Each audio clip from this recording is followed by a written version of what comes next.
Hello my dear friends, welcome to Mint House YouTube channel. Today I am going to talk about anatomy of the ear. First we have to know the parts of the ear. Ear we can divide into three main parts. Here you can see the outer ear or the external ear. Here you can see the middle ear, and here you can see the inner ear. Let's talk about external ear. In this picture you can see the parts of the external ear. They are auricle, auditory canal or external acoustic meatus, and tympanic membrane. First part of external ear is auricle. It has two surfaces, medial and lateral. Auricle consists of yellow elastic cartilage except lobule, which is composed of fat and fibroareolar tissue. In this picture you can see the parts of the auricle. They are helix, triangular fossa, antihelix crura, scaphoid fossa, antihelix, helix crus, tragus, antitragus, intertragic notch, and lobule. When we talk about the innervation, we can see greater auricular nerve innervated medial surface of pinna and only posterior part of the lateral surface. Lesser occipital nerve innervated upper part of medial surface. Auriculotemporal nerve innervated tragus, crus of helix and the adjacent part of the helix. Auricular branch of vagus nerve innervated concha and corresponding eminence on the medial surface. Facial nerve innervated concha and retroauricular groove. Blood supply is mainly by superficial temporal artery and posterior auricular artery. Second part of external ear is external auditory meatus. It runs from introitus to tympanic membrane. Anterior and inferior walls of external acoustic meatus are longer than the posterior and superior walls. External acoustic meatus is composed of two parts, outer cartilaginous skeleton and inner bony skeleton. General direction of cartilaginous meatus is medially upwards and backwards. Bony meatus is medially slightly downwards and forwards. Sebaceous glands, ceruminous glands, and hair follicles are only present in cartilaginous portion. In external acoustic meatus, anterior wall is part of temporomandibular joint. Posterior wall is anterior wall of the mastoid process. Superior wall is a part of the base of the skull, and inferior wall is contiguous with parotid gland. In this picture you can see the external auditory meatus or external acoustic meatus. This is the cartilaginous part and this is the bony part. When we talk about the innervation, auriculotemporal nerve innervated anterior wall and roof, auricular branch of vagus nerve innervated posterior wall and floor, sensory fibers of 7th cranial nerve through auricular branch of the vagus innervated posterior wall of the auditory canal. Blood supply is by superficial temporal artery, posterior auricular artery and deep auricular branch of the maxillary artery. Last part of external ear is tympanic membrane. It separates external acoustic meatus from the middle ear. It has three layers, outer layer of squamous epithelium, middle layer of fibrous tissue and inner layer of mucous membrane. In both these pictures you can see parts of tympanic membrane. They are posterior fold, anterior fold, pars flaccida, short process of malleus, manubrium of malleus, umbo, cone of light, pars tensa and annulus. Let's talk about innervation. Auriculotemporal nerve innervated anterior half of lateral surface, auricular branch of vagus nerve innervated posterior half of lateral surface, tympanic branch of 9th cranial nerve innervated medial surface. When we talk about the blood supply, outer surface is supplied by deep auricular branch of maxillary artery and inner surface is supplied by posterior auricular artery and tympanic branch of maxillary artery. Let's talk about the middle ear.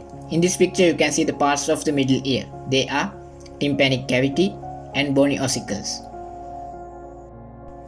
Main part of middle ear is tympanic cavity. We have to know the anatomical structure of each walls in tympanic cavity. First talk about the anterior wall. Upper portion has two openings for Eustachian tube and tensor tympani muscle. Lower portion is formed by a thin plate of bone. Anterior wall separate tympanic cavity from internal carotid artery. In this picture you can see the anterior wall. In the upper portion has two openings, one for tensor tympani muscle and the other one for Eustachian tube. Eustachian tube connects tympanic cavity with nasopharynx and helps to equalize the pressure on both sides. Let's talk about the posterior wall. Posterior wall is wider than the anterior wall. Upper part has adductus. Here you can see the adductus which connects epitympanic recess or attic with mastoid antrum. Below the adductus you can see here pyramid. It gives exit to the tendon of the stapedius muscle, and the posterior wall separate tympanic cavity from mastoid process. Medial wall. It has two openings, upper oval window and below round window. Between these two openings there is promontory. Medial wall separate tympanic cavity from internal ear. Lateral wall. Formed mainly by tympanic membrane and outer bony wall of epitympanic recess. Superior wall or roof is formed by tegmen tympani, petrous and squamous part of the temporal bone. Superior wall separate tympanic cavity from middle cranial fossa. Inferior wall or floor. It separates tympanic cavity from the bulb of the internal jugular vein. Tympanic branch of glossopharyngeal nerve enters through the floor. Second main part of the middle ear is ossicles. There are three ossicles: malleus, incus and stapes. Parts of malleus are head, neck, lateral process, anterior process, manubrium and umbo. Parts of incus are body, short process, long process and lenticular process. Parts of stapes are posterior crus, anterior crus and foot plate. In this picture you can see bony ossicles. This is malleus, incus and stapes. Stapes attached to the oval window and malleus attached to the tympanic membrane. Finally, we are going to talk about the internal ear. Parts of the internal ear are cochlea, vestibule and semicircular canals. We can divide internal ear into bony labyrinth and membranous labyrinth. Membranous labyrinth is filled with endolymph, and space between membranous and bony labyrinth is filled with perilymph. Bony labyrinth consists of vestibule, which is the central chamber of the labyrinth, semicircular canals, which are 3 in number and open into the vestibule, and bony cochlea, which has 3 compartments. They are scala vestibuli, scala tympani and scala media, which we will talk in a minute.